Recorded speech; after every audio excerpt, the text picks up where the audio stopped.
गोदो गोदायनिफ्रायनो जोङो साजा खाजा बुजा जोङो मोनसे ओंखाम बोथिसे माबा मोनसे जों मावनाय दांनाय जों मोनसे राहा गोमादों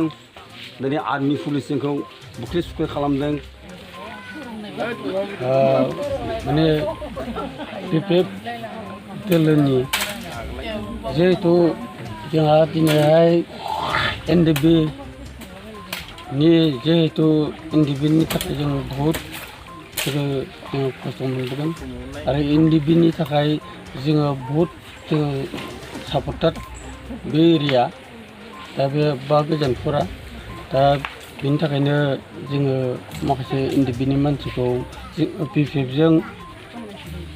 नैबे फैगौ इलेक्सनाव बिपिएफ दोलोजों थांनायखाय एनडिएफबिखौ जोङो रायजो राजाफ्रा दुखु मोननाय थादों आरो माखासे बिपिएफ दोलोनि मानसिफ्रा गोदो एनडिएफबि फिग्रा होननानै गोबांथार जोंखौ दुखु खस्थ' खालामहोदों बा सहायनांदों आइ आफा रायजो राजाफ्रा बेनि थाखाय जोङो बिथांमोनखौ बिपिएफ दोलोजों थांनायखाय माखासे एनडिएफबि केडारफोरखौ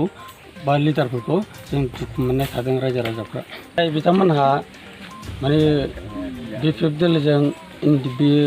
ग्रुपनि मानसिफ्रा केडार आरो लिडारफ्रा जायनाखि नांथाबनानै बा थाखा फैसा लानानै जाय थादों दा बिथांमोनखौ जोङो दुखु मोनदों